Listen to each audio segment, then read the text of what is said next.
The world already ended once. The hero tower collapsed.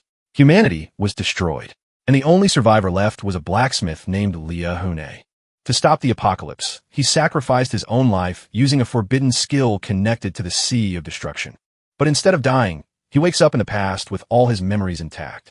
Now the man who once forged legendary weapons has one chance to remake fate itself. Can a single blacksmith stop the end of the world before it happens again? Pandemonium surpassing humanity. These are the faces of the demonic forces threatening the earth. 6 demons have been summoned and destruction is inevitable.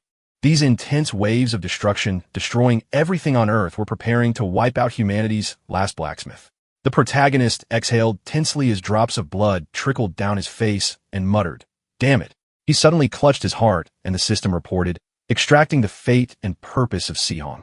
The level of the means created by Sihong, the extraction of fate.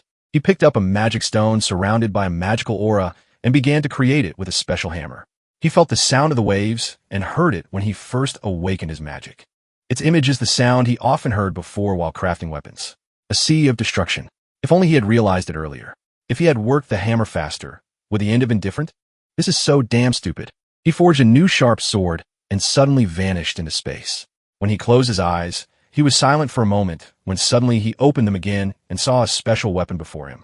And the system reported that the weapon's image had been realized. But the image of a return to the roots is in the making. Humanity finally triumphed, and the 6 great demons seeking to destroy the world, including the last demon god, the Sea of Doom, were defeated.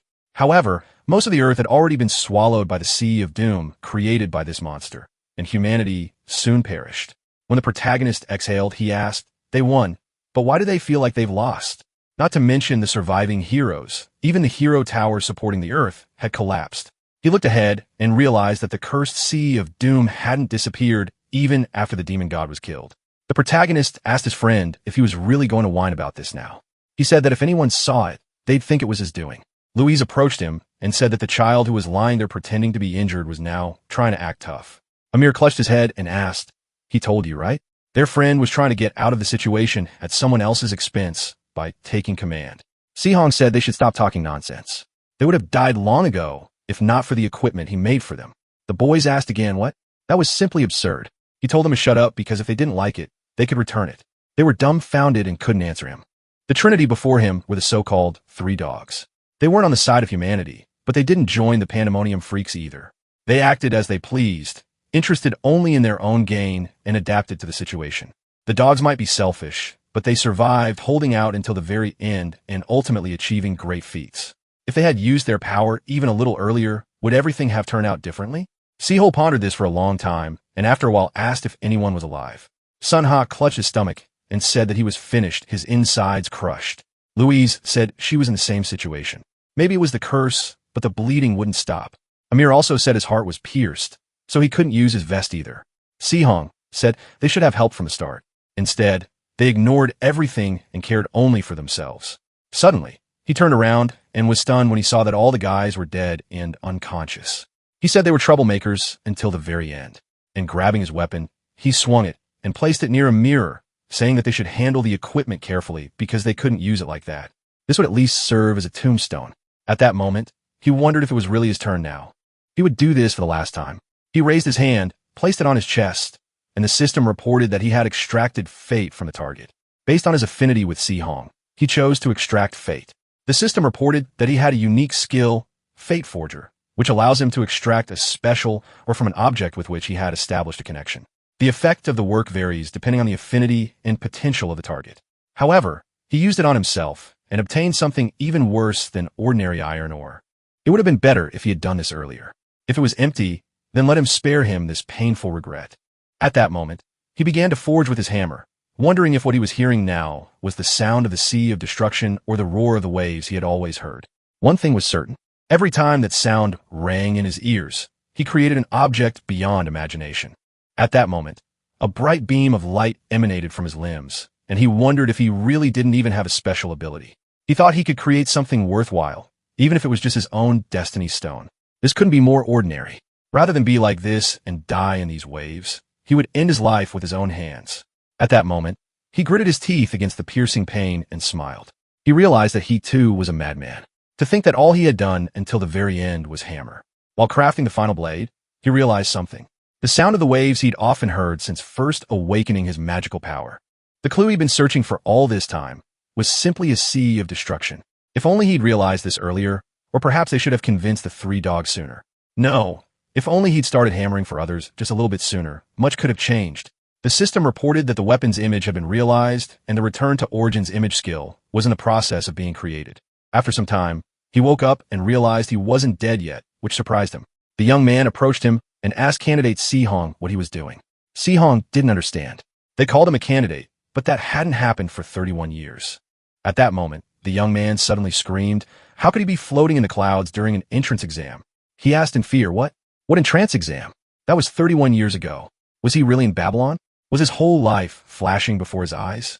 He tried to understand what was happening and paused, then realized it was the embodiment of the image he had seen just before his death. A return to his roots. Was all this really happening because of the weapon forged from his fate zones? This was his final warning. Candidate, if he didn't do it right now, he would throw him out of here. Song replied, yes, and realized it was regression. If he realizes his abilities early and swings the hammer sooner, can he change everything? He grabbed the hammer and realized no, it didn't matter at all. Only one thing mattered. He had to seize this opportunity. And then he realized that this time he would definitely save everyone. These thoughts filled him with joy. In this life, he would pass the Babylon exam. Meeting the three dogs was only the beginning. He began to forge the weapon when suddenly a man passing by froze and turned around abruptly. He realized that this candidate was amazing. The movements appear slow, but the rhythm of perfect forging is confident and the resonance is pure and clear. These are skills of the highest order. He continued to observe what was happening, and Si-hong didn't notice him. He didn't understand this perfection.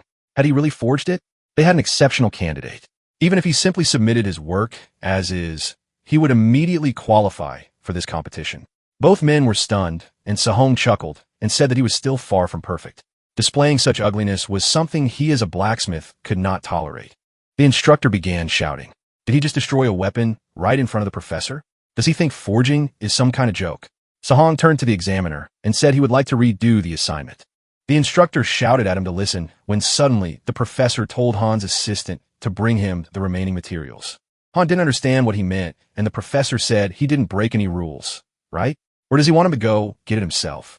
Han exclaimed, startled, no, he'll bring it right now. He was so angry that he expressed it emotionally, but he still left the room. Si-hong was surprised by this reaction, and the professor turned to him and asked, he knows there are only 40 minutes left until the end of the exam, right? Si-hong replied, yes. And the professor asked, did he really think breaking the weapon he'd made was the right decision? Si-hong silently looked at the floor and said, yes. To which the professor replied, fine, let him try. Si-hong considered that with such a body, perfect forging would be difficult. He had little mana, strength, and time left. Then this was the best option in his circumstances. But before he could ponder this, someone suddenly asked, what was that sound? Was this madman infusing the stones with mana and igniting them? What was he doing? If he kept doing this, the stones would explode. Si-hong ignored everyone and continued his actions, causing the students taking the exam to think he was crazy. It simply couldn't be. A bright multicolored magical aura began to emerge from the fireplace, and everyone exclaimed that it was a fire and they needed a fire extinguisher quickly. Han ran to the professor and asked him to tell him to stop. The professor told him to leave him alone. Fine, if he was a candidate, but he shouldn't react like that. He should watch the flames closely. Han looked at the professor in surprise, and Si-hong continued using the colored flame demon. This high-temperature flame is enhanced by the resonance of 5 types of ignition stones. It requires precise mana control, but it's an excellent technique that can be used even with minimal mana. The students asked, what didn't it explode? Wait, that's the color of the iron ingot that changed. The professor realized what it was and resonated with the ignition stone to increase the fire's power and alter the ingot's properties. This significantly reduced the time needed for forging, but he still had only 30 minutes left. His previous forging had been excellent, but if this was all he had, he wouldn't have time to complete it. The protagonist continued to strive, and a moment later, with a smile on his face, he confidently forged a new weapon from bright flames of various colors. He exhaled with relief and continued forging the weapon, when suddenly he tensed. He realized the heat was running low, his mana was depleted, and his defenses had worn off. He needed to start training as soon as the exam was over, as his body was too weak, and yet he couldn't waste a second. He continued to struggle, pushing himself to the limit when he was informed that only 10 minutes remained. When 3 minutes remained, he had already crafted the weapon. And when the exam stopped with 1 minute remaining, he had also managed everything. He clenched his fist and completed the weaponry of the colored fireblade. The system reported that he had acquired the Flame Master skill, rank C. The item evaluation results showed that the 5-colored fireblade was ranked high. The 5-colored fireblade is a curved sword engraved with 5 flames. When compressed, the flame blade reacts to mana, creating multicolored fire. This item allows one to see the potential of the blacksmith who created it. The blade's color and properties can vary slightly depending on the natural mana infused into it. The weapon's rank was also high. The boys exchanged questioning glances, and Se-Hong said he would appreciate it if they read the detailed description in the information window. The professor was surprised and thought that anyone would call this a success. Han hadn't expected such a result and didn't understand. Had he really passed the exam? He wanted to shout about it, but the professor told him to be quiet and he apologized. Sometime later in the professor's office, In-Chul turned to the protagonist who asked if the sword was worthy of acceptance this time. He replied, yes for now, but he still seemed dissatisfied. Sir, he'll be frank. This place can't meet his standards. He'd be better off withdrawing his application. After all, Babylon's fame is overwhelming. However, the forging department wasn't showing any significant results, and Se-Hong silently considered that it was a fact. Babylon's forging department would close in 8 years due to declining standards. In the future, Vulcan Academy would become the world's best institution for training blacksmiths. Perhaps his future at Vulcan would be better. But before the professor could finish, Se-Hong suddenly told him he was mistaken. The best would be Babylon, not Vulcan, and that was the place he was applying to. He confidently stated this, and the professor became wary. He frowned, then sat down in a chair and said that in that case, he would first need to become the best student in the department. Was he confident? Song confirmed that of course, at least among the students, he would be unrivaled. In-Chul said he knew how Babylon selects the best first-year student in their department. He replied that the top student candidate is selected through an additional exam between the 2 best students in their department. And from these candidates, the most outstanding is selected. That's all he knew. Babylon Academy divides cadets into 3 main departments: combat, support, and technology. Within each department, dozens of specialties intertwine like roots, and competition among departments means achieving a high score among all specialties and being recognized as a top-tier talent in Babylon. After a brief silence, In-Chul said he would tell him again, not as a professor, but as a senior blacksmith. Even if he becomes the best in the blacksmith department, it's hard to count on success here. He should join Vulcan Academy. That's his path. Se-Hong reflected that he was prioritizing his junior over his own position in the future. He was a worthy man. Environment didn't matter, and he had already said that Babylon was the place he was applying to. It would soon become the best. In-Chul thought about the place where he would become the best. He extended his hand and said that his statement was beyond arrogance, but why he liked it. He would be happy to work with him. Se-Hong shook his hand and smiled, saying he did too. The system reported that a connection had been established with the game's target. The level of affinity with the creator being the same. Destiny Extraction and In-Chul's target. At that moment, the protagonists extended their hand, and the system reported that it was Destiny Fire-bearing Iron High rank medium to low quality. This metal possesses flames the properties of wood and can accumulate fire within. After some time, it got dark outside, and Se-Hong found himself at home. He looked at the metal and said it was not bad. He couldn't have imagined how big it would be. Destiny Extraction digitizes relationships with a specific target and to extract non-existent, or the problem is that the connection level is not a language. So using it now is difficult. Moreover, compared to the first-year students at Babylon, his stats look pitiful. In many ways, it's unfortunate. But considering that's the price for returning to the past, he got off easy. That's right. And he won't rush. Wanting more is simply greed. There's still time to crush those pandemonium freaks. Pandemonium is a coalition of monsters threatening not only humanity, but the entire planet. The 6 great demon gods' destruction of humanity was also entirely their plan. He can't be picky about means and methods if he wants to stop them, and he can't allow important future events to become jumbled in his memory. So he first needs to acquire equipment or skills related to enhancement. He thought about how the first step of the plan, entering Babylon, had been completed. But before he could fully process this thought, he suddenly looked ahead and was stunned. A system appeared in front of him, informing him that the skill Fate imprint had been added. A week later, Se-Hong found himself at Babylon Academy, looking around and confused. He was lost again. Had he really come to the right place? He saw a door with the sign Refining Room and realized that this was what he needed. As he entered, he greeted someone. But suddenly, someone called his ominous name and said he looked rather relaxed. Couldn't he see they were waiting for him? It was Michael Barmouth, the vice dean of Bourse. Inch told the vice dean that there were still 10 minutes until the supplementary exam.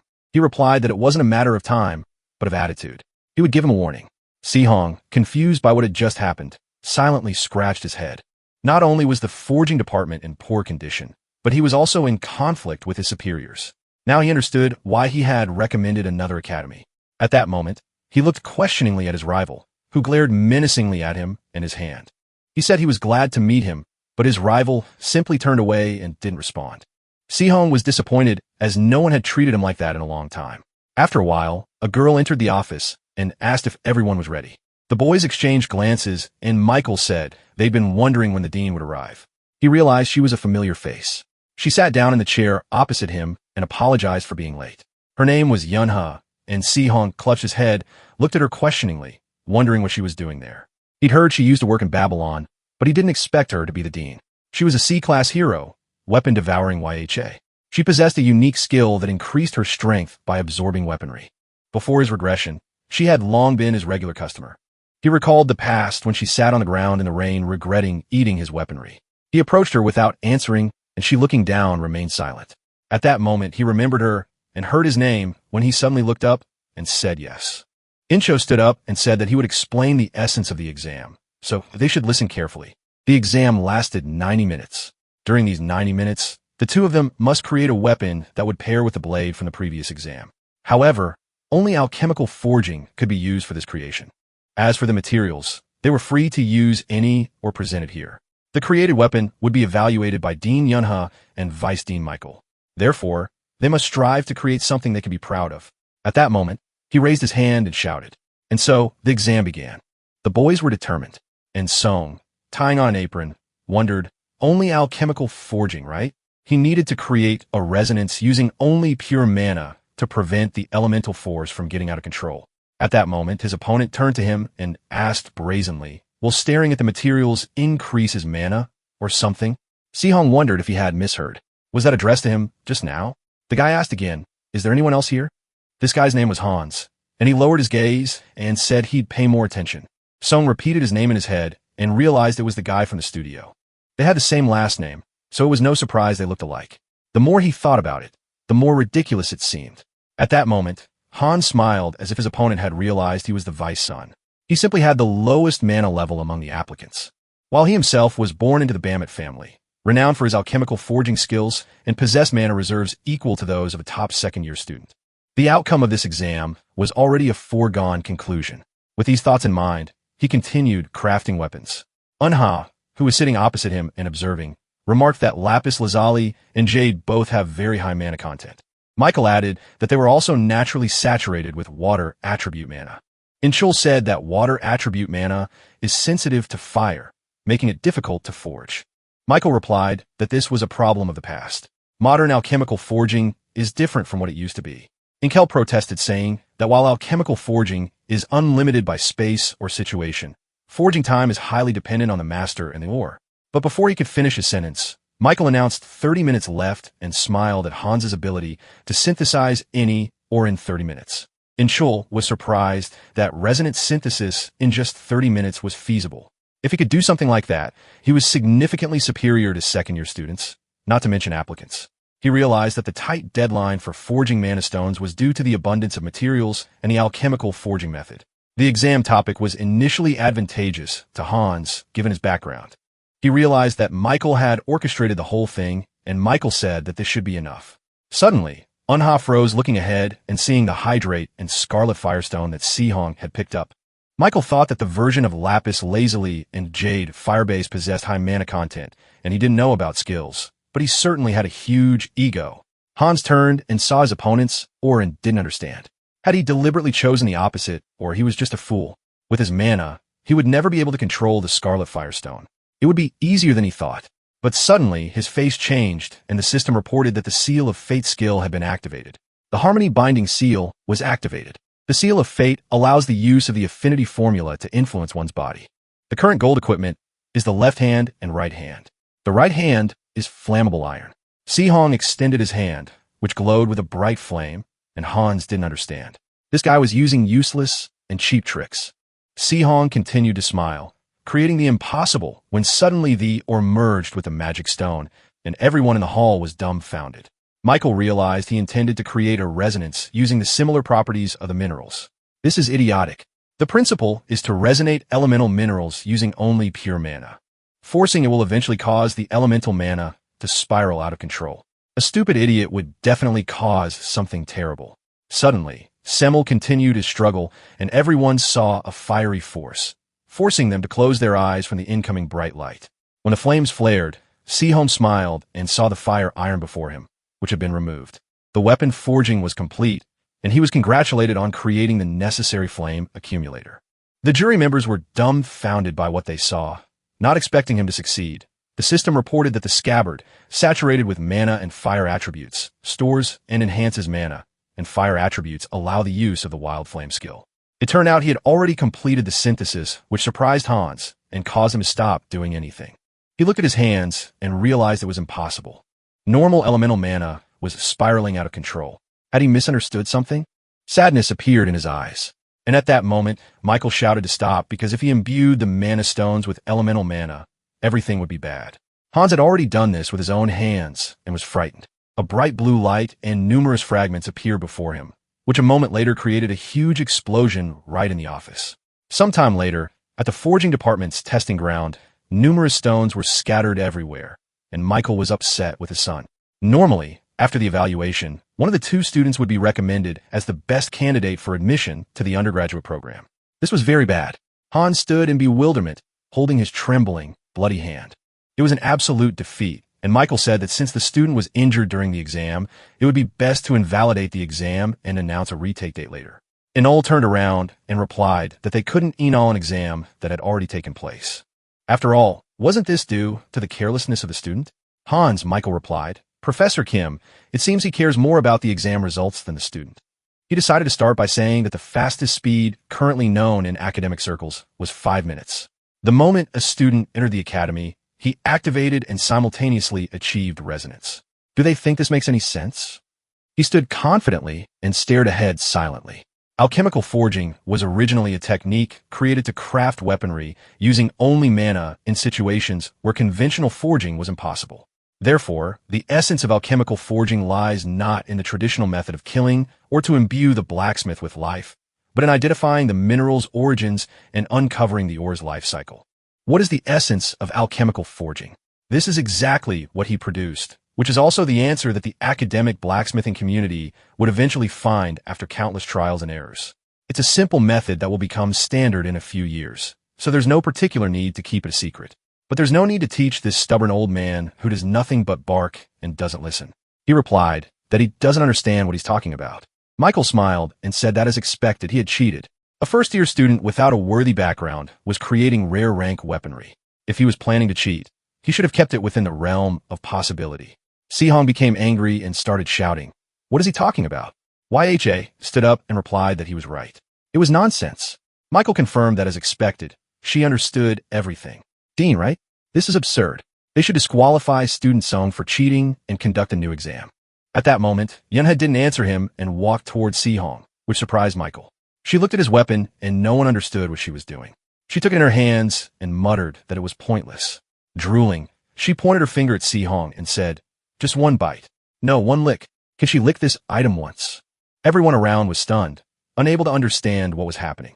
No one knew how to react, and a long, awkward silence followed. Later that day, Song, moving around the city center alone, realized everything had happened as expected. The weapon itself was quite complete, and the fine-tuning was still in progress. However, seeing Vice Dean Michael shaking with rage was quite a sight. He chuckled at this, and people passing by remarked that he was laughing like a pervert. This guy was weird and shouldn't look him in the eye. You should just walk on by. Si-hong ignored these people and continued to ponder that if you think about it. Barmouth. That name seemed familiar, but where did it come from? Suddenly, he remembered Louise telling him that when she was in Babylon, the weapon she bought for next to nothing after hard work, just as he wanted, suddenly exploded. That's how she got the mana burns and was now in this state. If it weren't for him, the name of the blacksmith of the remaining wild dog, Louise, scarred for life, was indeed Barmouth. So Hans was that blacksmith. His first goal in this life was to quickly establish contact with the 3 dogs and guide them. The dogs wouldn't need him. He smiled and understood because if he didn't let Hans misbehave, the wild dog wouldn't go astray. Sometime later in the Borsuk faculty conference room, someone started shouting, "Do they really want to make students say Hong the best graduate of the faculty?" Professors from other faculties looked at him in bewilderment and asked, "Is he serious?" Even if so, it was a bit wrong. YHA asked again, "Did she really hear any objections?" One of the professors said, "No, absolutely not." And she said it was more advice than objections. Michael said that after all, not much time had passed since she took office. YHA frowned at him, and he said that everything was correct and that they understood that the student's weapon was impressive, but perhaps they should examine it more closely. Inchul remarked that the professors were saying this because they hadn't seen student Song's flame accumulator sheath. Perhaps they lacked refinement in execution, but considering the method of mana utilization and compatibility with a 5-year-old flame blade, everything would be different. One of the professors adjusted his glasses and said, "Well, that's surprising, but frankly, I wonder how true it is." YHA remarked that this weapon was likely less than 60% complete from what student Song had originally envisioned. It was precisely this imperfection that would make it promising. If even after seeing students say Hong's presentation as the top graduate, they couldn't accept her decision, then she would resign as dean. This news stunned everyone in the hall. 54 years ago, the heavens failed to save the Tower of Heroes for the sake of human evolution. In response to the pandemonium swamp that defiled all life, even though they gained new opportunities, a great calamity was born. And Babylon was born in this flood. The greatest academy in history founded in the middle of the Pacific Ocean. Babylon has returned countless heroes to this day. The current Emperor Ludwig declared that they too would become one of them standing in the arena. They must be diligent, all of them who came here to Babylon. Such is their duty as heroes. Song also listened to the emperor. At first glance, he seemed such a pleasant person, though he is not exactly a kind old man. The host announced that next would be a demonstration of this year's best students, and he asked the best students from each faculty to come up on stage. Cyan paused, thinking the best student from each faculty in his past life. He always wondered why so many guys acted so arrogant just because of their success at the academy, and so they began their demonstration. Sihong walked onto the stage with many other guys and realized that looking at them, he was beginning to understand why they were acting that way. He felt good about being there. The host announced that the item being used in this demonstration was a golem created by the Automaton Model 9 Puppet Factory. This creature's combat capabilities allow it to fight a hero of equal rank. Sihong wondered with a smile, what kind of automaton is it if it has no weapons? Does it possess martial arts? The host announced that this was their first performance. The first demonstration would be given by their best student, Jake. He looked ahead with a smile, and the performance began. Sihong wondered, Jake, the third son of the Myers family. He had heard that he was an eccentric who practices martial arts despite coming from family known for its sword techniques. And apparently that was true. At that moment, Jake began fighting the golem, and the host shouted that they were starting the demonstration right now. The golem rushed toward Jake to defeat him, but just then he was able to dodge. The golem didn't give up and continued to expend its strength, swinging it around. Jake backed away and realized it was his turn. He kicked off the ground and sprinted straight at the golem, swung his fist, and struck the creature squarely in the chest. The surrounding people were dumbfounded when they saw what happened after his strike. Sihong heard a strange sound and wondered what it was. He clearly heard that he died young at rank A somewhere in his early 20s. At that moment, the golem was thrown back. But Sihong knew that with his level, he was a genius of the kind that only appeared in Babylon once a decade. Why had he only reached rank A in his past life? He was stunned by the horror he experienced, and the announcer declared that this was the end. Jake easily smashed the golem into pieces, and various parts of the creature scattered across the arena. He wiped the sweat from his forehead and said with a smile that he hadn't warmed up like this in a long time. The host didn't even know how to react and declared that it was a truly magnificent demonstration. Student Jake. He defeated an automaton with the combat assistance of a C-rank hero in a single breath. Everything went as expected from the best cadet of the Yakov. Sihong realized that he really turned up the heat from the start, and the next speaker would certainly feel serious pressure. The host announced that the best student of the support faculty would perform next, and student Erica would lead the demonstration. Sihong understood that she was the best at this level. So, how could there be any pressure? Erica is the eldest daughter of the Inway family, one of the 3 great families of Japan. She was not a conqueror of the highest heights, but made a name for herself as a C-rank hero who wielded mythical class armament. However, she ultimately transformed into a Majane and was personally eliminated by her own family. Since she would transform in the future, getting close to her would bring him no good. At that moment, Erica turned to look at him and met his eyes. He froze, clutching his head. Did she just look at him? The presenter announced that the automaton for this demonstration was Model 9 with consecrated armor. Its defense was approximately 1.5 times greater than the previous model.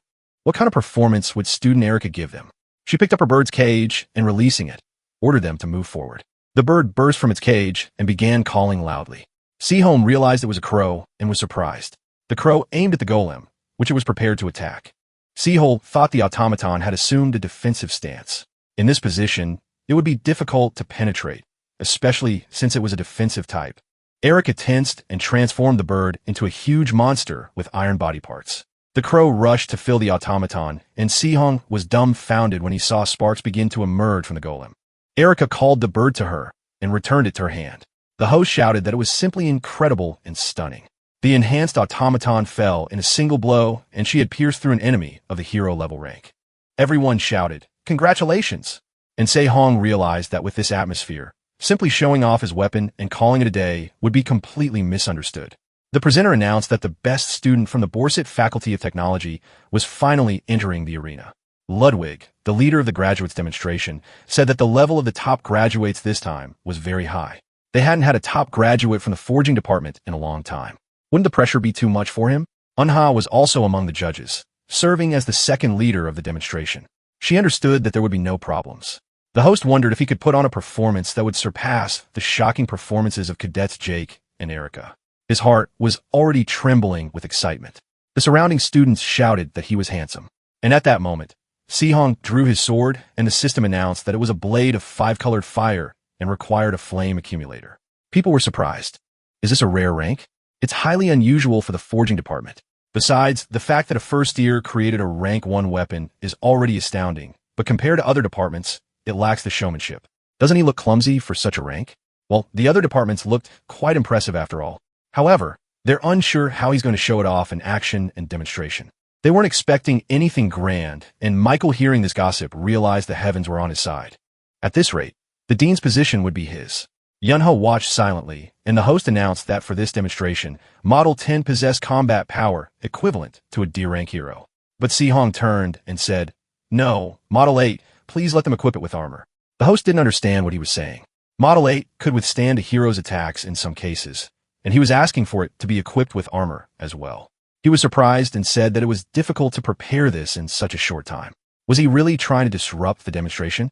Inshal announced that he had prepared this in advance. This automaton was equipped with armor. They were surprised that he already had it, and at that moment prepared for the fight, and looked at Inshal, who was confident in him, and told him to go all out. The host raised his hand and said, "Let the duel begin." Then he was already confused, and at that moment the duel began. Inshal watched closely, as did Unha, who wished him well. Sehong wondered if he would live up to his expectations. He swung his weapon and used multicolored mana. When he did this, the people around him were surprised. This was madness. Hans was upset that this was all just a show and had no substance. What could a guy with little mana do anyway? The flames contained in the blade of 5-colored fire tend to conflict with each other, and this explosion can injure the owner if not controlled with a significant amount of mana. But using the properties of the accumulators and flames to store fire within and then release crimson flames with a newly available skill is something else entirely. He announced that the accumulation was complete and used wildfire. When he made this move, everyone was horrified. The weapon skill needed for the accumulator and flames. Wildfire detonates the compressed mana within.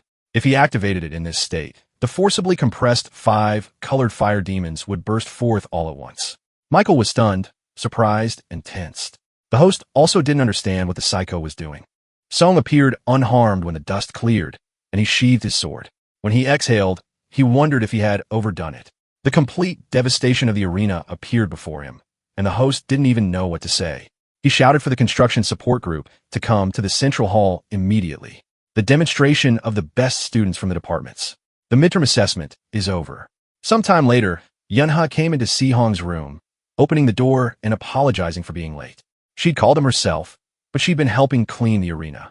He scratched his head and said, "No, he should apologize. He's sorry for causing such a mess in the central hall. He should have controlled his power better." Yunha asked, "What was he talking about, Sehong?" He asked, puzzled. "Didn't she call him to scold him?" She looked at him questioningly and said, "Of course not. That was the reason she called him." But suddenly her stomach rumbled and he froze. She cleared her throat and said she meant she pay him 10 times the market price. Would he agree to sell her the 5-colored flame blade and flame accumulator scabbard? He looked surprised and asked what the system reported that a connection had been established with YHA's target. She said it was an amazing set of weapons, and he wondered if this had already happened. Before regression, it only set in after he fed her weapons many times. He thanked her and realized that in any case, this was an excellent opportunity.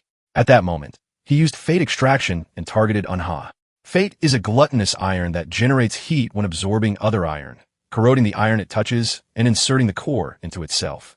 It feeds on iron to create mineral blood. Sehong received the magic ball in his hand and said that it was ready. Unha asked if he would sell it to her. He replied, no, and Yuna said that he had just said it was ready. At that moment, Inkel turned to the dean outside the door and entered, saying that the head of the academy had ordered the awards ceremony to begin immediately. Could he take Cadet Sehong with him? She turned around and, looking down, said she understood. Song, leaving the office, said they'd see each other later and slammed the door behind him. Yunha's stomach rumbled again, and she remained silent in the room. The heart of Babylon Academy, the old main building of the Marduk Mansion. Everyone was gathered there, and Jin disgrace. An inch led Sehong, telling him to treat the academy president with respect.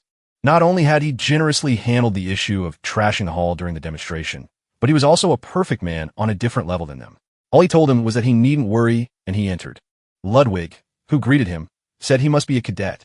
He was the ruling emperor of the academy. Before his regression, he was a hero who died alone fighting against a heavenly god, exterminating one of his 6 demon gods. Song realized that everything was expected of a perfectionist. Ludwig said that all the weapons he showed at today's demonstration were interesting. He couldn't say he didn't regret it, but he had high hopes for them. Sehong was surprised.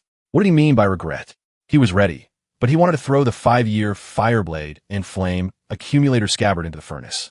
He said that as a tribute to his talent and effort, he would give him 2 rewards. Let him say what he needed. Sehong was surprised and said he wanted a reward that would increase his mana and accumulation capacity. Ludwig thought for a moment and created a heavy ink stone and a dream tusk. Sehong understood what it was, as it was very difficult to find. It would be difficult to manage now, but he had an idea how to use it.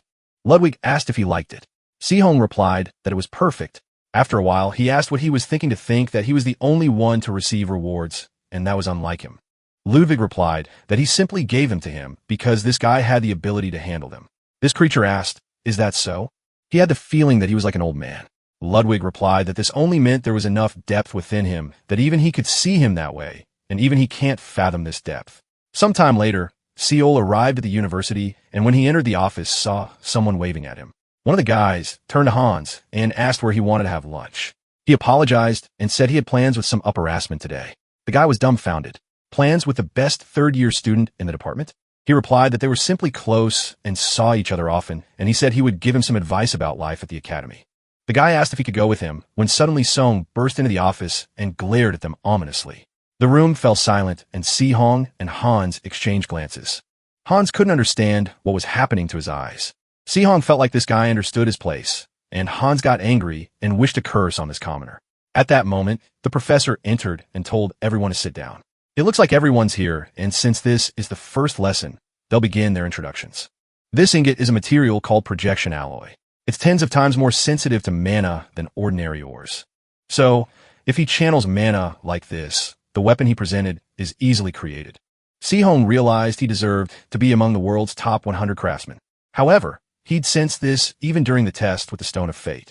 This guy is a true master and suggested, saying that this sensitivity makes it difficult to use as a weapon, but it reflects unconscious traits that allow one to see oneself from the outside.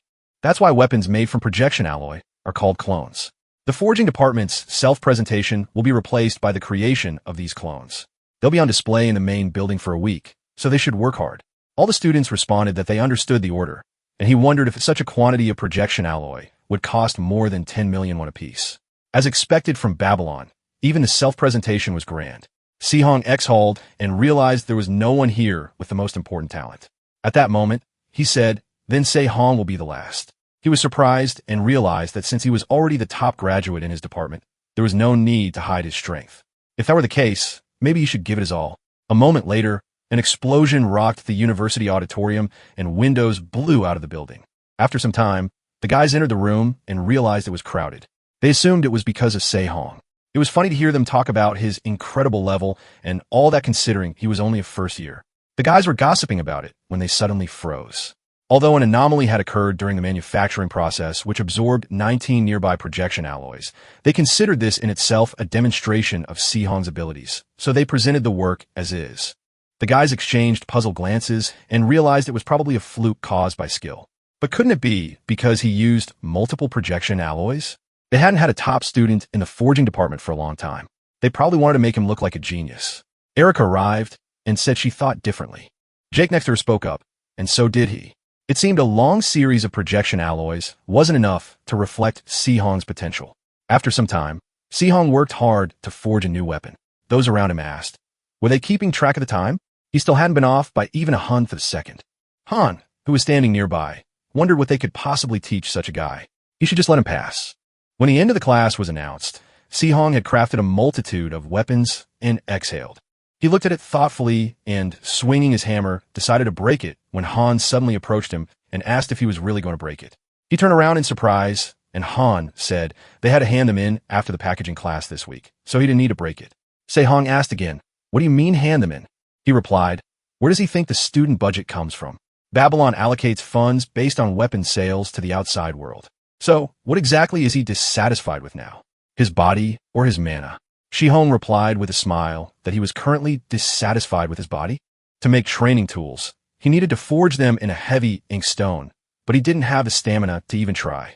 Han suggested that if forging was necessary, wouldn't enhancement produce results faster than physical training? At that moment, it seemed as if an epiphany had struck Si-Hong, and he realized he hadn't even thought about it, having avoided it before his regression. Since he had returned to the past, he lacked stamina. He could simply work on the heavy inkstone under the effect of enhancement. He bowed to Han and thanked him for the advice. He replied, you're welcome.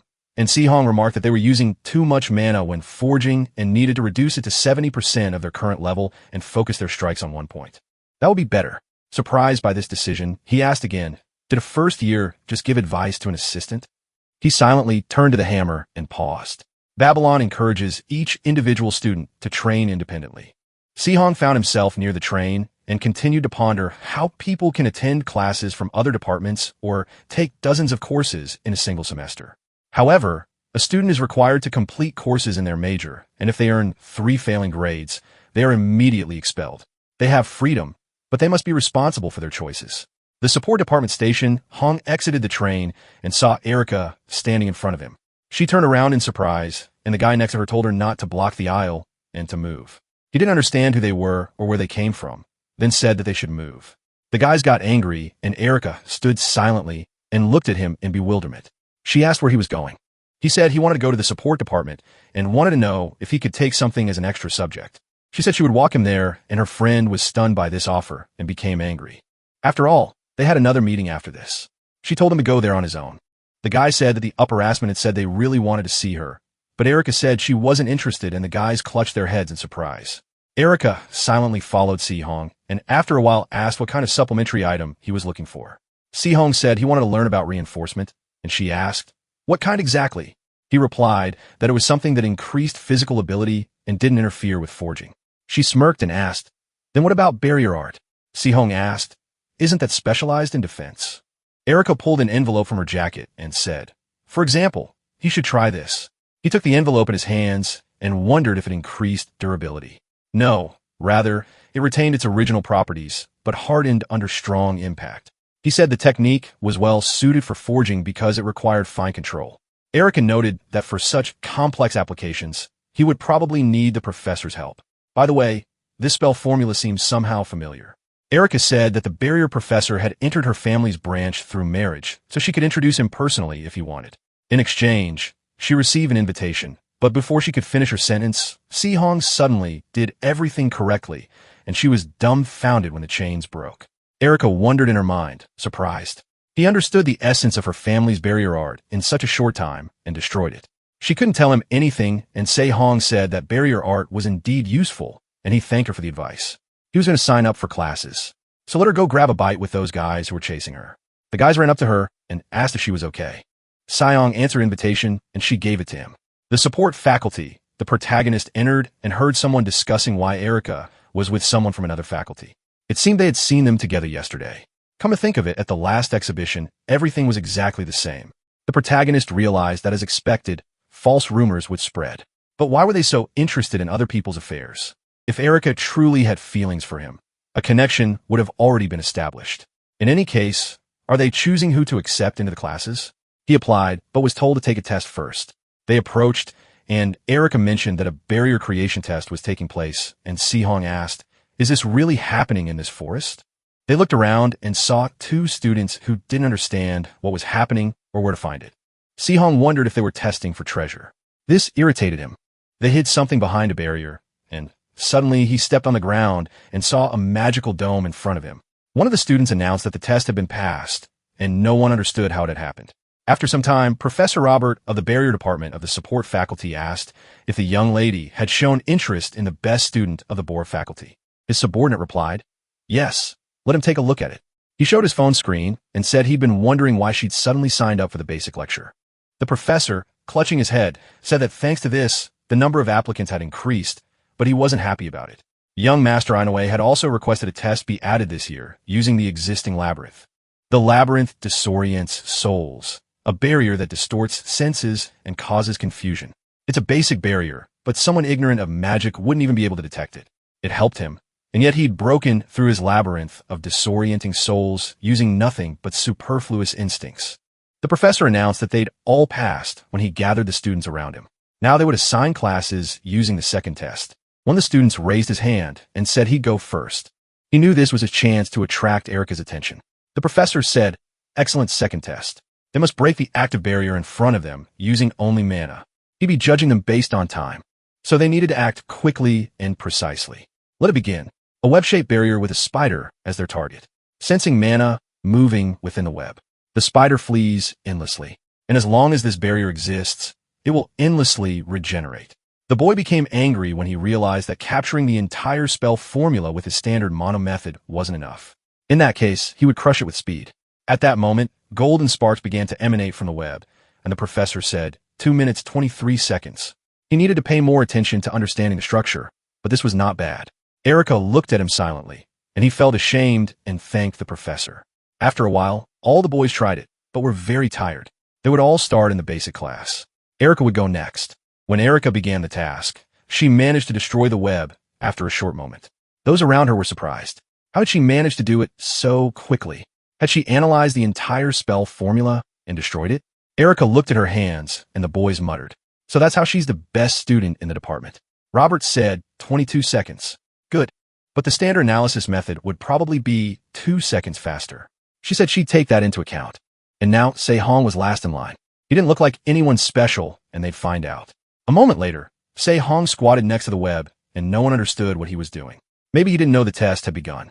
Si-hong thought that this barrier had properties similar to the heavy inkstone. If it didn't reach a certain point, the approach state returned. He set the stone ablaze proportionally. The professor came and asked what he was doing. Erica extended her hand and told him to leave it.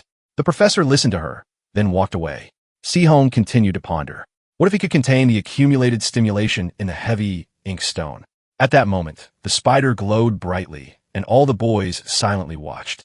Si-hong declared that everything was ready and that he could now work on the heavy black stone.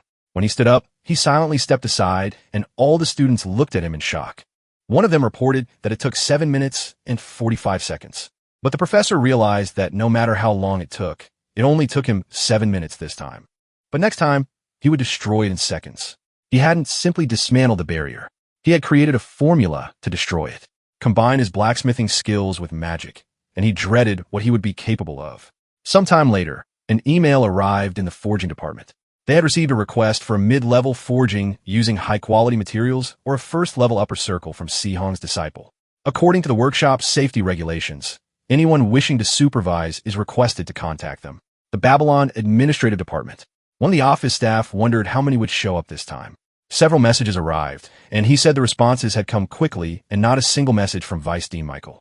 Rumor has it that the atmosphere has become tense because his son was demoted to second place, and it seems true. Then he will begin to choose. At that moment, he was dumbfounded when he saw a message from the dean stating that he would personally oversee the forging of Student Zone. When the protagonist entered the room, Yunha said that they hadn't seen each other in a long time. Student Zone. He looked at her questioningly, and she asked. He must be very busy. Why is he here? As dean, she came here to test the student's skills. He said that since this is how it turned out, you'll have to try hard. Forging the heavy inkstone is the first stage. There are many ways to process the heavy inkstone, but the most difficult of them is the dark curtain method. The heavy inkstone is placed in a dark space without light. The darkness spreads like water, and with the help of the stone's mana alone, it is separated from the impurities. In this process, the size of the heavy inkstone decreases, but the frequency of its occurrence increases. It's easy for him to say, but it's practically a reconstruction of matter. Yinhe was stunned, and Seong wondered if 1/4 was his limit. If he lowered his stats any further, his productivity would be insufficient. Stage 2. His hand glowed with magical light, and he began forging. He channeled mana through the crimson flames to filter only the appropriate fire. Stabilized flames create flowing wild flames, which retain their temperature from the moment they are formed. Stage 3. Strike the heavy inkstone with a hammer infused with poison, flowing wild flames. The key is to continue until the distortion diminishes thanks to its properties. Yinhe wondered if even being immune to flames didn't mean he couldn't feel pain. Just how much had he been exhausting himself all this time? Sehong continued to work, and after a while evening arrived. He began to yawn, realizing that 4 hours of forging had passed. The properties of the heavy inkstone, having absorbed the flames to their limit, were changing. Everything was ready, and the distortion stopped. He needed to melt the processed heavy inkstone and pour it into a pre-prepared mold. Unha, who was watching, asked, "Is this casting, not forging?" The properties would change due to the darkness within the mold. What was he even thinking? She was puzzled by each step. At the 4th step, she suddenly shouted at him to stop. Sehong smiled and ignored her, contemplating slowing the changes in the heavy inkstone using the barrier-breaking formula and using this interval to build a magic circuit. That's what he needed. A moment later, a powerful explosion occurred, and the system reported that the ink spider bracelet armament was complete. To break prejudice, a daring challenge was needed, one that spared no one. Although the material's potential had not been fully realized, the blacksmith's skill in forging new possibilities was worthy of being called first-rate. He acquired the D-rank Black Spirit Thread skill. Sehong sighed with fatigue, and looking at the bracelet he'd received, was surprised and delighted.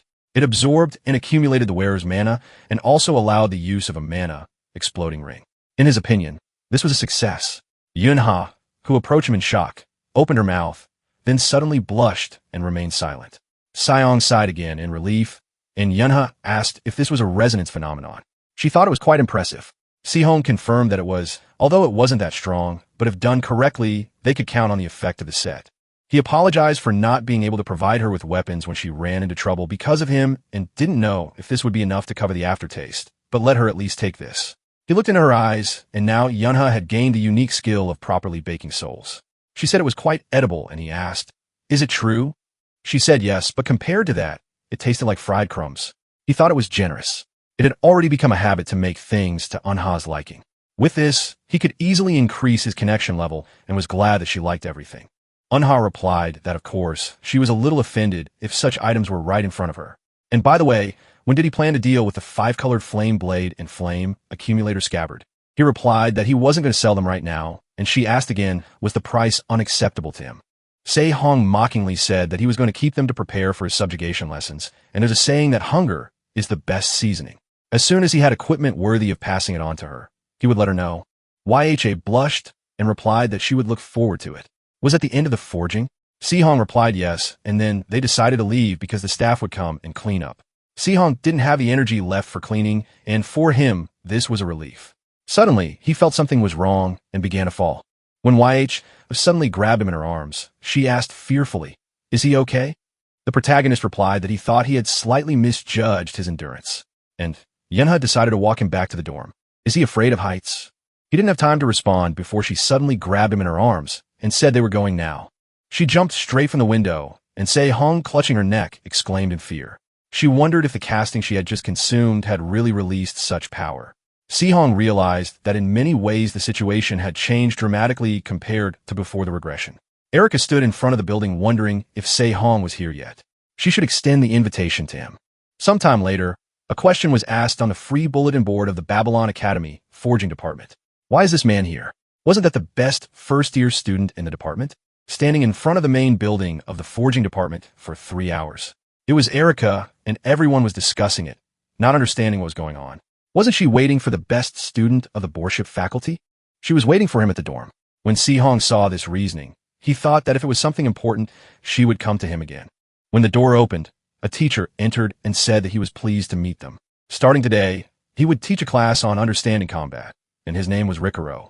First, they would move to the training center, and the last person to arrive would run 20 laps. He knocked on the door and told everyone to move forward. No one understood why this was so sudden, but they rushed for the exit. Sema was surprised. Wasn't this a theoretical class? They told him that no one knew anything. He should just run. He was the last one running, not understanding what was happening.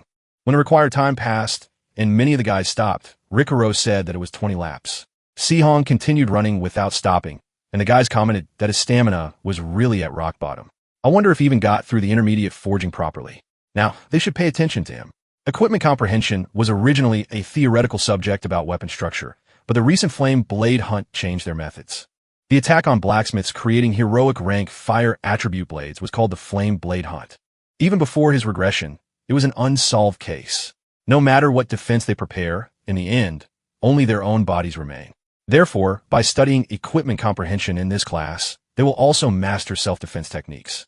The boys rejoiced and shouted back, "Yes, sir." Rikuro raised his hand and said, "Okay, today they'll focus on swords." This time, Si-hong realized he needed to be more careful. To do this, he first needed to increase his stamina, which he did himself, but the effectiveness was certainly impressive. The explosive ring skill manipulates gravity within a 1 m radius around the user. His stats had increased by an average of 5. By the end of his first year, he'd make this body usable no matter the cost. At that moment, Rikuro called him over and told him to stop running and come here. Si-hong used his explosive ring and froze, then approached the instructor and realized he was in better shape than he thought. Rikuro handed him a sword and told him to give it a couple of swings, and he'd see if it was suitable for his training. Si-hong took the sword in his hands and considered the bracelet, wondering if it would be difficult to move properly, and if this technique wasn't very effective, but he should try it. He began fighting Rikuro, and the others around him were discussing whether he was really slow and exhausted after just a short run. But his form was still good. Richard smiled and realized it was perfect. He knew less about the path he had to take. However, he was rushing too much. It would be better to point this out and move on. At that moment, Si-hong was as frantic as Rikuro when he chopped off his arm with the sword. Rikuro cried out in pain, confused. Had he just been scared by a tech cadet? Had it happened so intensely that he was hallucinating? He asked, "Who taught him to fence like that?" Song smiled and said, "Did it really work?" He'd said he created this technique in 10 minutes. He'd repay him next time. He recalled his old acquaintance who'd replied that there were times in people's lives when they had no money. So why rush technique instead of money? What about technique? He will teach him. Let him stop. Si-hong scratched his head and said he'd just watched videos of other heroes' battles. Richard mentioned fencing. Was he interested in learning it for real? He'd write him a letter of recommendation for a lecture on body control at Akarkuf. That same day, Si-hong found himself in that very same department and silently looked at the teacher. He yelled at the guy, "How many times do I have to tell you that I have nothing to teach them?" He was the foot of a guy who begged him to please stop being like that. He was a retired C-rank hero and a regular customer. His name was Swordbreaker Kwang-soo. Se-hong realized that the guy with a gambling addiction and constant drinking was a professor. Kwang-soo turned around and asked who he was. Se-hong handed over a letter of recommendation and said that his name was Se-hong, a first-year student in the forging department, and that he had transferred on the recommendation of Professor Rikuro. Kanga looked closely at the letter and asked, "Rikuro recommended him." His student whispered in his ear that the guy was the best student in the department this year, but how could he not look at him? He looked so mediocre.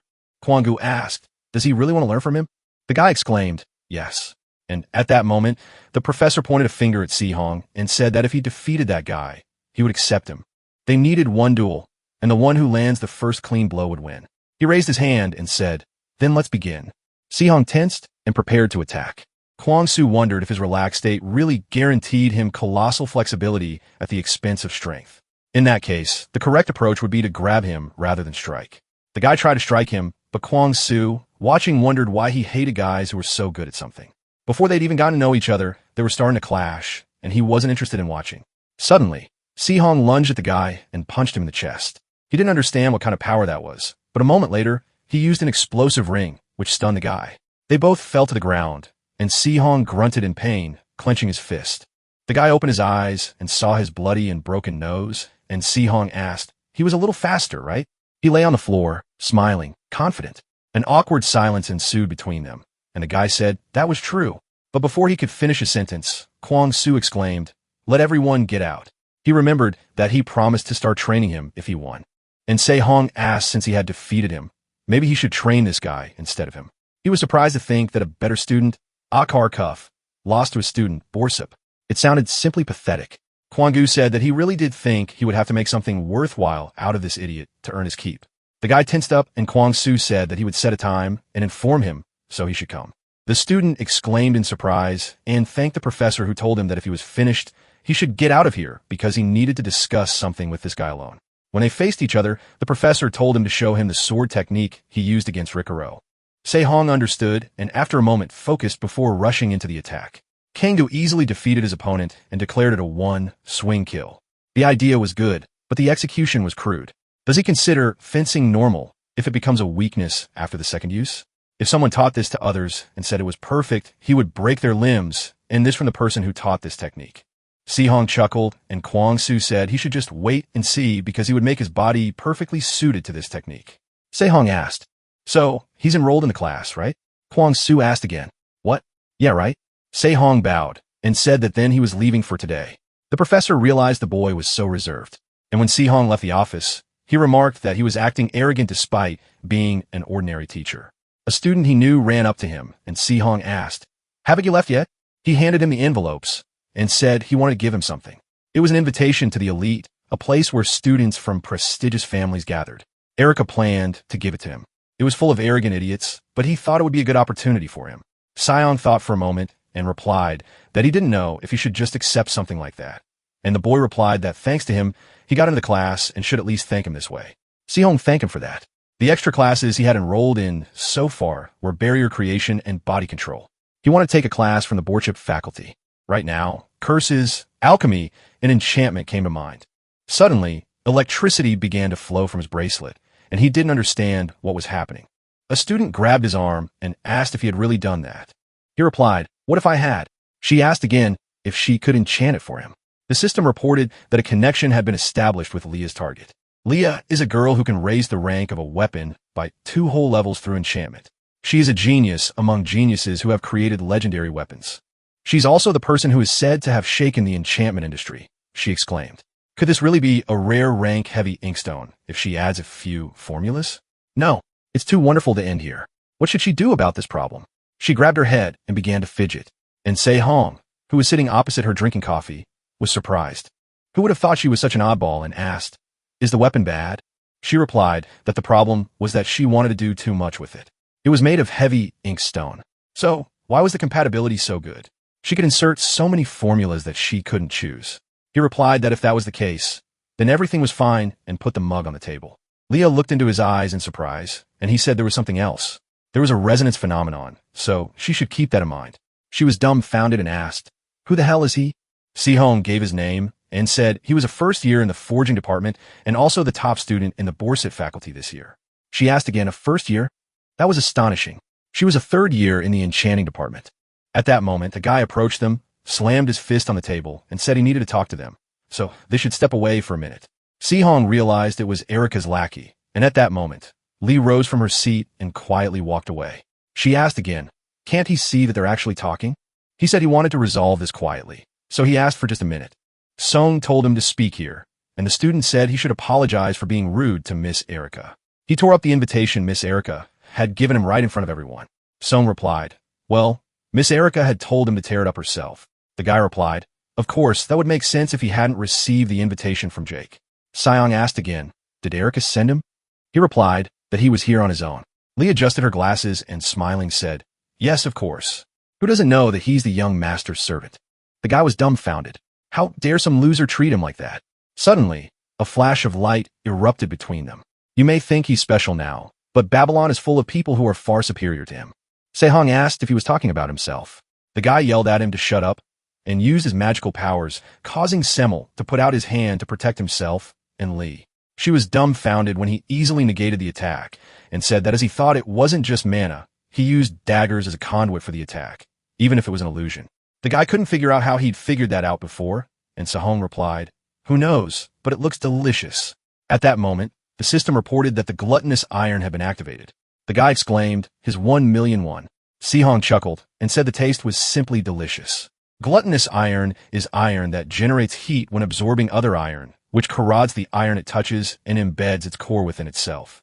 He also used an explosive ring, after which he turned on his opponent and punched him in the chest. The guy was thrown aside, and a moment later a loud roar erupted, causing him to fall to his knees. After destroying his opponent, Si-Hong turned to Leah and asked, "So, Senior, are there any lectures in the enchantment department she could recommend?" She looked surprised, then said it was ancient enchantment, and there was an amazing senior named Leah there. After a while, the guy clutched aside from the attack and was surprised at such a quick reaction from first year. A girl approached him, apologized, and said she wanted to see the dagger. It was Erica, and he exclaimed, "Since when did she appear here?" He handed her the dagger, and she said there was no need to report this to her brother. She would speak with the head of the family separately. He scratched his head and replied, "Okay." Erica thought, as expected, that the weapon used as a catalyst was engraved with anti-theft charms. Could he have created a counter-skill based on Professor Roberts' inner magic? Si-Hong, his forging affinity might even be higher than rank C. She'd have to raise his magical affinity rating to A. After some time, it was reported that he had established a connection with Erica's target. He wondered, what was that? Was she spying on him fighting that subordinate? At least he received adequate compensation. Using it, as is, was crude, but combined with the Black Spirit thread, it should do the trick. In any case, he was so looking forward to Professor Inch's class. But to think he'd have to listen to boring theories he already knew all day. And Chul said the explanation seemed sufficient. So they get down to business. Even if it was the same metal, its form would completely change depending on the changing mana structure. When he used this spell, Hu said that the use of metal deformation is what defines a universal weapon. Therefore, if a blacksmith student is a blacksmith, they must perfectly understand the potential of the metal they work with. Today, they will practice metal deformation using these iron ingots. First, they must alter the structure of the Roman to create holes about 3 centimeters deep in the center of the ingot. This material has been tuned to respond precisely to deformation, so they must handle it carefully. The time limit is 10 minutes. Now they can begin. No one understood why this was happening, and could it really not return to its original shape? The students were having trouble when suddenly Si-Hong and Hans managed to do it simultaneously and place the stones on the table. Inch announced that they could move on to the next stage. He would show them the structure as an example, and they should try applying it. Hans mused that the speed and final appearance seemed like he could win this time. Inchal announced that this structure was next. When he pointed this out, Si-Hong silently looked at the floor, and Hans shouted that this was his turn. He would do everything perfectly for everyone to see. At that moment, Inchal said his name and asked him to try to return the iron ingot to its original form. Hans asked again, what? Why was the mana structure completely destroyed? Inkel replied that the iron trace couldn't withstand the deformation just carried out, meaning the processing method was flawed from the start. Hans replied that he was simply doing what the professor told them, and Injul remarked that he had previously mentioned that they must perfectly understand the metal's potential. Hans stood silently and heard the professor continue to say that if the altered structure can't be restored, the equipment isn't deformed but damaged. This becomes a significant change to its quality and characteristics. So they should carefully review this part in the future. Hans became upset and replied that he would remember everything when Si-Hong suddenly wondered if he hadn't noticed. No, maybe he was just lucky while he was daydreaming, but everything was working. After some time, the boys were discussing. Didn't he say it wouldn't work? It simply couldn't be. When Inchul suddenly said in surprise, "Students, Si-Hong, could he show them the deformation he just performed again?" Si-Hong misled him, saying it was possible because this iron ingot was adapted for students. It couldn't be done with a regular iron ingot. Inchul replied that everything was clear and that it was possible because the ingot was finely tuned. He thought about it to think that even he had overlooked this. A conqueror of peaks and the greatest holy flame blacksmith. He created this during his time as a hero-ranked hero, and in the decades that followed it had never been refuted. The deformation formula underlying the work of blacksmiths' iron truths. He couldn't have found another way, right? Did he really think this guy could do such a thing? If he noticed it now, it would be the second time. After a while, the class ended, and Inchul turned to Si-Hong and asked if he had a minute. He turned around and asked what was wrong. Inchul replied that it was a gift to celebrate his admission as Babylon had helped him so much. Was a Crimson Fire Jade rare rank high quality? This, or contains the essence of Crimson Flame, which has the specialized ability to melt refined or into liquid. Si-Hong understood what it was, and Inchul said that if he absorbed the essence of the Crimson Fire Jade, he could permanently strengthen his Crimson Flame. He had prepared this because he had heard that he was skilled in its use. Sihong thanked him and said that it would definitely help him greatly. Inchul also wanted to know if he was considering enrolling in the additional course he was teaching. Sihong asked, "He's talking about the basics of weaponry?" Inchul asked, "He knows about that." Sehong replied that he knew this course was supported by one of the largest budgets in Babylon. Sihong didn't know what to do. Before the regression, he'd never even heard of Inchul, so this professor's final grade probably wasn't very good, but now he was attracting a lot of attention. Sihong decided to enroll in the course, and Inchul asked again, can he handle it? He knew he'd already signed up for several additional courses. Sihong replied that this would only be the fourth, and Inchul shook his hand and said he looked forward to working with him then. Sihong replied that he did too, and the system reported that Inchul's connection and purpose had been extracted and his kinship level with Sihong's creator was 1. Inchul's destiny is fire-bearing iron, high rank, medium, low quality. It's a metal with flames that has the properties of wood and can accumulate fire within. If someone can extract metal from a person, then that means they can also forge and craft the human body. When multiple attributes coexist in the body, conflict arises. Since this is fatal for a blacksmith who requires precision, it's customary to use only the attribute that best matches the affinity. It's completely different, and the internal mana needed to block heat is depleted to the required level. A body deprived of mana absorbs the essence of crimson flame. As a blacksmith, he must create a magic circuit within his body exclusively for crimson flame. He tensed, realizing that only then could he forge it within himself. A moment later, a bright, fiery explosion erupted within his body, and the system reported that his attribute, mana, had been strengthened. He had gained a spiritual magic rank skill. The body is the most primal material a blacksmith can craft. As internal magic circuits are forged, physical abilities grow and strength increases. All stats have increased significantly due to the skill's effect. Sihong had dank strength, mana, stamina, and agility. Sehong clenched his fist and realized it was spiritual magic.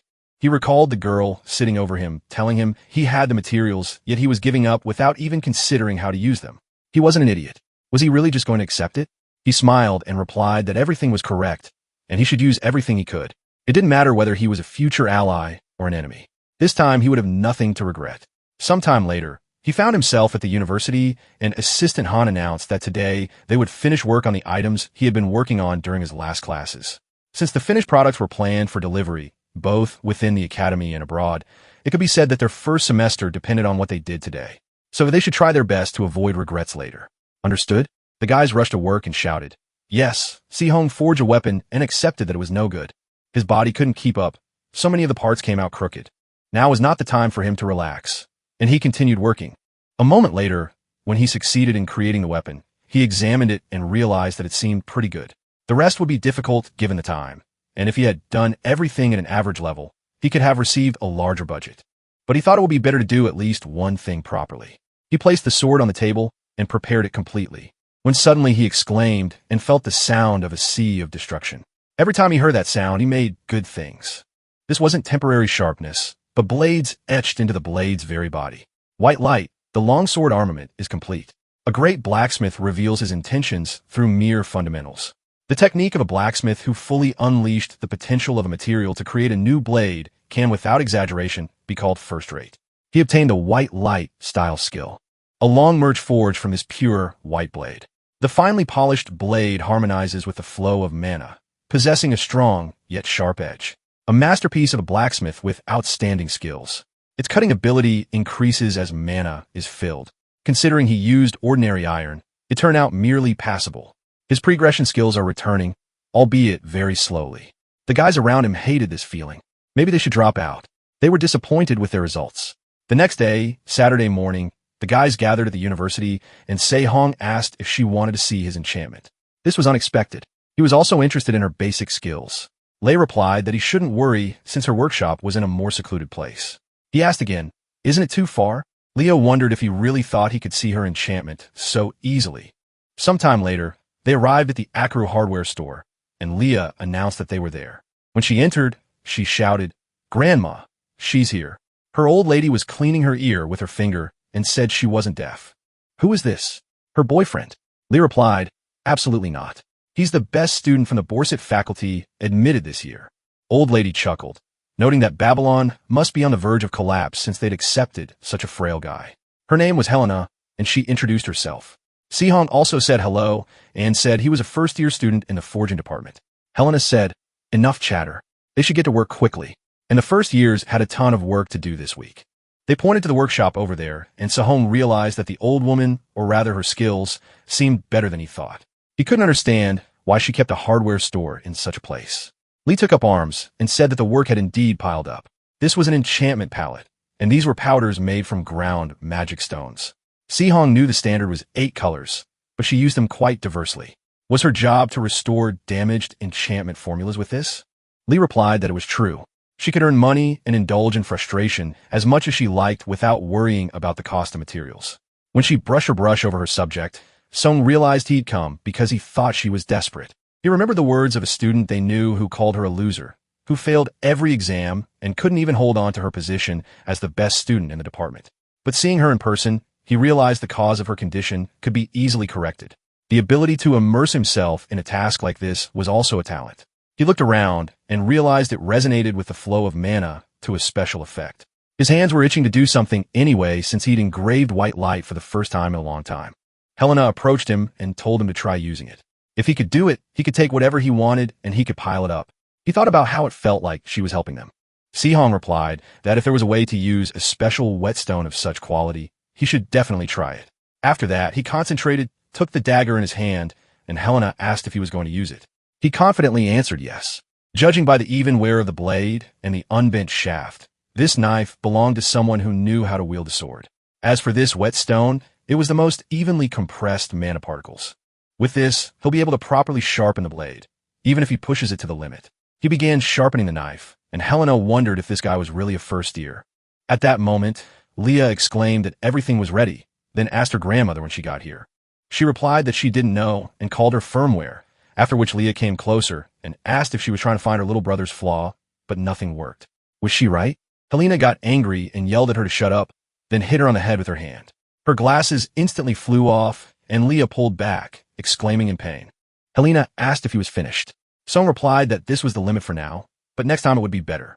After that, Helena said everything was clear, and then they should both get out of here. Leah dragged him out the door, pushing him behind her back, and smirked, saying that she was just grumbling for no reason, so they should go.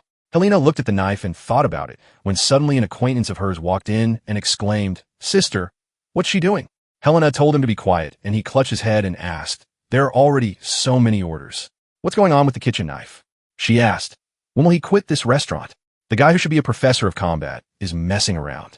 He asked her not to pick on someone else's hobby, then picked up the knife and looked at it questioningly. He turned to Helena and asked, "Did she get drunk again and sharpen this?"